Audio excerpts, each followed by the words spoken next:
भारत के महान संत या मैं कहूँ संत शिरोमणि कबीर दास जी के 508वें निर्वाण दिवस के अवसर पर मैं श्रद्धापूर्वक उनको नमन करता हूँ और अध्यात्म तथा मानवता के ताने बाने के उस परम पूज्य ऋषि को श्रद्धांजलि अर्पित करने के लिए उपस्थित आप सबका भी हृदय से स्वागत और अभिनंदन करता हूँ। जिन्हें काशी में जन्म लिया वहीं तपस्या की, मुझे भी वहाँ रहने का अवसर मिला। केवल इस कारण नहीं, लेकिन मैं कह सकता हूँ कि संत कबीर जी से मेरा बड़ा आध्यात्मिक और गहरा जुड़ाव है। मेरा मानना है कि जब भी हम किसी कार्यक्रम में संत कबीर को याद करते हैं तब हम केवल एक ऐतिहासिक तिथि को नहीं छूते हैं, बल्कि हम उस शाश्वत चेतना के सामने खड़े हो जाते हैं जो सदियों बाद आज भी उतनी ही तीखी है, सहज, सरल, सहृदय और पूरे समाज और राष्ट्र की तरक्की के लिए भी उतनी ही जरूरी है। मैंने हमेशा ये बात जोर देकर के कही है कि संत कबीर दास जी की विरासत किसी मंदिर, किसी मस्जिद या किसी स्मारक में नहीं मौजूद है, बल्कि संत कबीर दास जी की विरासत हर एक इंसान के आत्मा की गहराई में धड़कती है। और इसलिए मैं चाहूँगा कि यहाँ बैठे सभी साथी इस बात को याद रखें कि उनके निर्वाण दिवस पर हम अतीत को याद नहीं कर रहे हैं, बल्कि उनके मूल्यों के आधार पर वर्तमान और भविष्य की राह देश की कैसे तैयार होगी इस दिशा में काम कर रहे हैं। मित्रों, मैं मानता हूं कि कबीर दास जी स्वयं एक जीवित दर्शन थे और उन्होंने अपने जीवन, कर्म, उपदेश और मूल्यों के द्वारा समाज में जो पाखंड व्याप्त था, जाति और अहंकार की जो दीवार थी, उसे गिरा करके जातियों, मजहब, शरीर और आत्मा तथा कर्म और चेतना के बीच एक बहुत ही मजबूत सेतु ब्रिज बनाने का काम किया था। संत कबीर दास के लिए संन्यास और अध्यात्म किसी दूर पहाड़ या जंगल पर जाने या संसार से भागने का नाम नहीं था। संत कबीर दास जी के लिए साधना, ध्यान, तपस्या, जीवन और नियत कर्म के बीचों बीच रहना ही था। एक साधारण जुलाहे के रूप में करघे पर बुना गया कपड़ा ही उनका सबसे बड़ा दर्शन था। जैसे हर किसी कपड़े की थान में ताना और बाना संतुलन में रहे तभी सही कपड़ा बनता है, वैसे ही जीवन में भौतिक और आध्यात्मिक ये दोनों संतुलन बहुत जरूरी है। और यही संत कबीर दास जी का सबसे बड़ा जीवन दर्शन है। हमें इस बात को भी ध्यान में रखने की आवश्यकता है कि भारत विश्व का इकलौता देश है जिसने परमात्मा तक पहुंचने के अलग अलग रास्ते मानवता को बताए हैं, दिए हैं। उनमें से प्रमुख रास्ता कबीर दास जी का भी था, जिसे हम निर्गुण भक्ति कहते हैं। कबीर दास जी की भक्ति निराकार, सर्वव्यापी और प्रेम आधारित ईश्वर में अटूट विश्वास पर केंद्रित रही है। संत कबीर राम को आत्मिक रूप में घट-घट में व्याप्त मानते थे। उन्होंने जनमानस की चेतना को झकझोरा और जनमानस को बताया कि सत्य हम सबके भीतर सांस ले रहा है और इसलिए राम नाम का सुमिरन करो तथा शरीर एवं मन सभी को विकारों से मुक्त रखो। और कहा भी कबीरदास जी ने, सांच बराबर तप नहीं, झूठ बराबर पाप, जाके हृदय सांच हैं ताके हृदय आप। सत्य के समान कोई तपस्या नहीं और झूठ के समान कोई पाप भी नहीं है।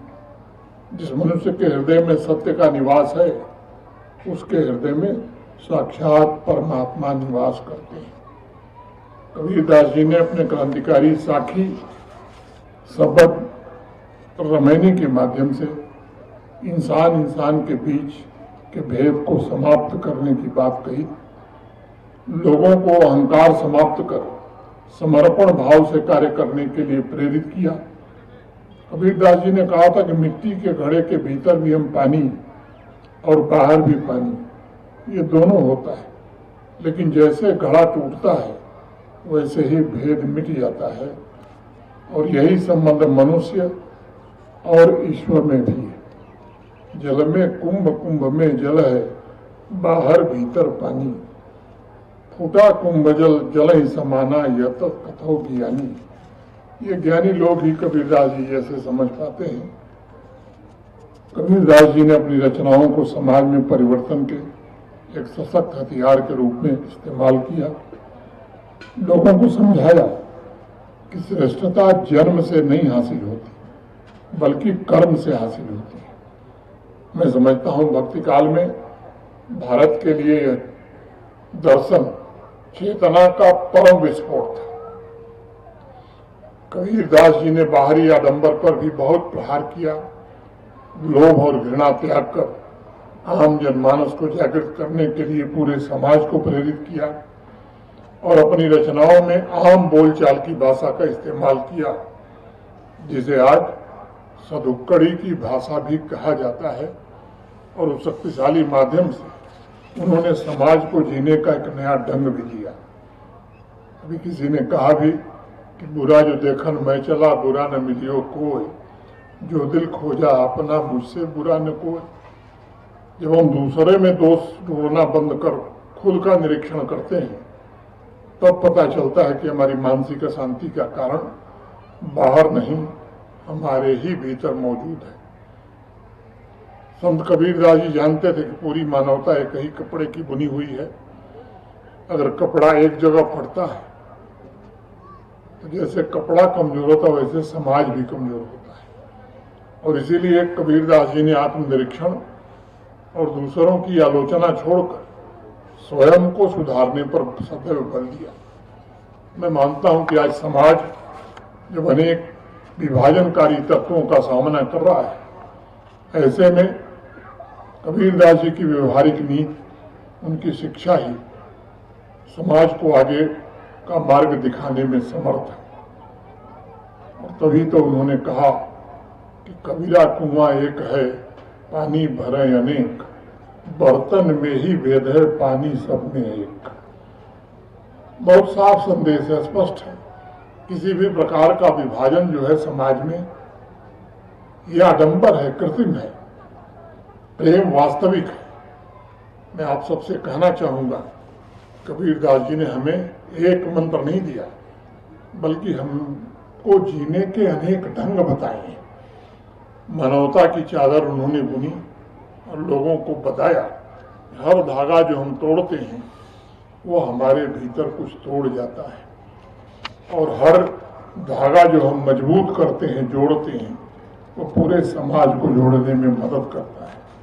आज इस अवसर पर मैं कहना चाहूँगा, संत कबीरदास जैसे महान संतों के आशीर्वाद, ऋषियों की दूरदृष्टि से भारत अपनी महान संत परंपरा और शाश्वत मूल्यों के बल पर विश्व को शांति और समृद्धि का मार्ग दिखाने के लिए लगातार आगे बढ़ रहा है। भारत का सनातन आदर्श वसुधैव कुटुंबकम को जीवंत अर्थ दे रहा है, और जब विश्व आर्थिक और सामरिक दोनों दृष्टि से आज अधिक बटा हुआ है, उसमें भारत एक ऐसे संसार की परिकल्पना दे पा रहा है जहाँ एकता, शांति और आनंद वैश्विक समाज के लिए एक जीवन पद्धति बन सके। मेरा विश्वास है कि भारत के वैश्विक उत्कर्ष का मार्ग पारंपरिक वर्चस्व के हथियारों या क्षेत्रीय विस्तार से नहीं आएगा, बल्कि भारत की वास्तविक शक्ति कहीं अधिक सूक्ष्म, गहरी और अस्थायी है। भारत की शक्ति मानव चेतना के रूपांतरण की शक्ति है, और अस्तित्वगत संकट के मुहाने पर खड़े विश्व को संबल आज भारत से ही मिल सकता है, किसी दूसरे देश से नहीं मिल सकता। साथियों, ये सच है कि आज का विश्व बहुत एडवांस और मॉडर्न हो रहा है। आर्टिफिशियल इंटेलिजेंस जैसे एडवांस टेक्नोलॉजी से आज दुनिया भरी हुई है, लेकिन आध्यात्म से खाली होती जा रही है। ऐसे समय में भारत ही वैश्विक समाज को वो आंतरिक दृष्टि प्रदान कर सकता है जो बाहरी प्रगति के साथ साथ आंतरिक संतुलन को भी बनाकर रख पाएगा। भारत की सबसे बड़ी ताकत उसकी दो भाषाओं, प्रौद्योगिकी और परंपरा, माइक्रोचिप भी और मंत्र भी, कबीर के दोहे भी। इस पर महारत हासिल करने की क्षमता दुनिया में अकेले हमारे और आपके देश में है। हमारी प्राचीन जड़ें और डिजिटल शाखाएं, आधुनिक उपकरण और प्राचीन ऋषियों के शाश्वत मूल्य 21वीं सदी की सफलता और समृद्धि के लिए एक आदर्श खाका है और इस पर हमें आगे बढ़ने की जरूरत है। हम सब जानते हैं कि प्राचीन काल से ही ज्ञान, आध्यात्म, संस्कृति, परंपरा यही हमारी सबसे बड़ी संपदा रही है। हमारे पास कबीर, नानक, शंकराचार्य, तुलसी, मीरा जैसे अनेक महान व्यक्तित्व थे। तो नालंदा जैसे ज्ञान केंद्रों की बौद्धिक ज्योति थी। उस समय भारत मानवता के लिए ज्ञान और आध्यात्म का तीर्थ था। मैं समझता हूँ कि भारत उसी दिशा में फिर से एक बार आगे बढ़ रहा है। मैं आज संत कबीर के निर्वाण दिवस पर आप सभी से प्रार्थना करना चाहता हूँ कि हमें शक्ति किसी पर शासन करने के लिए नहीं, बल्कि समाज के रूपांतरण के लिए जुटानी है।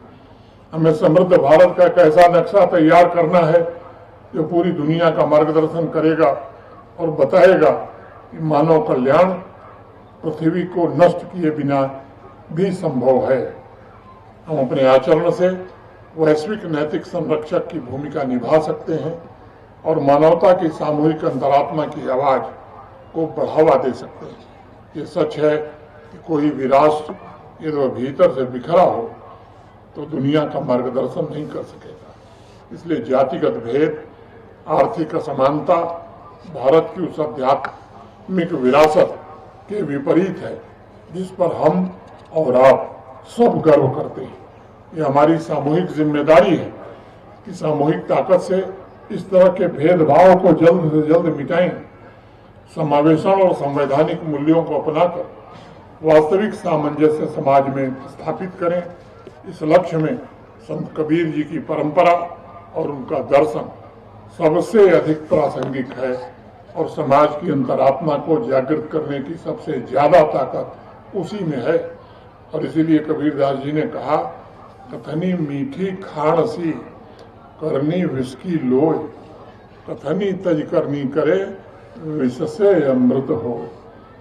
कर्म के इसी संकल्प के साथ हम स्वयं को बदलने का प्रयत्न करें, सेवा को प्राथमिकता दें और समाज में कमजोर और गरीब वर्गों के लिए खड़े होकर के उन्हें भी मुख्य धारा में लाने में अपना योगदान दें। इससे हम नया बेहतर समाज और एक बेहतर देश बना सकते हैं। अभी अध्यक्ष जी ने कुछ बात कही है, मैं फिर दोहराना चाहता हूँ। रिजर्वेशन में प्रमोशन ये कोई दया नहीं है, ये अधिकार है। देश के बाकी हिस्सों में लागू है। जम्मू कश्मीर में एक लिटिगेशन के कारण 8-9 वर्षों से यह लटका हुआ है। गृह मंत्रालय इसको बहुत गंभीरता से सर्वोच्च न्यायालय में देख रहा है। सॉलिसिटर जनरल साहब ने MHA की ओर से एक अर्जी भी लगाई है। मैं उम्मीद करता हूं कि जल्द आपके हक में फैसला हो। इसके लिए देश के गृह मंत्री जी भी प्रयत्न कर रहे हैं, हम लोग भी प्रयत्न कर रहे हैं। छुट्टी की बात पिछली बार भी आपने उठाई थी, मुझे ध्यान है। ये रेस्ट्रिक्टेड हॉलीडे है। यहाँ संघराज्य क्षेत्र में गजटेड हॉलीडे के लिए सिफारिशें गृह मंत्रालय को भेजनी होती है, वो भेजी जा चुकी हैं। जब तक वहाँ से आदेश नहीं आएगा ये घोषित नहीं किया जा सकता। फिर से आप सबके प्रति हृदय से कृतज्ञता ज्ञापित करते हुए, आप सबको प्रणाम करते हुए अपनी बात में पूरी करता हूँ। धन्यवाद। जय हिंद।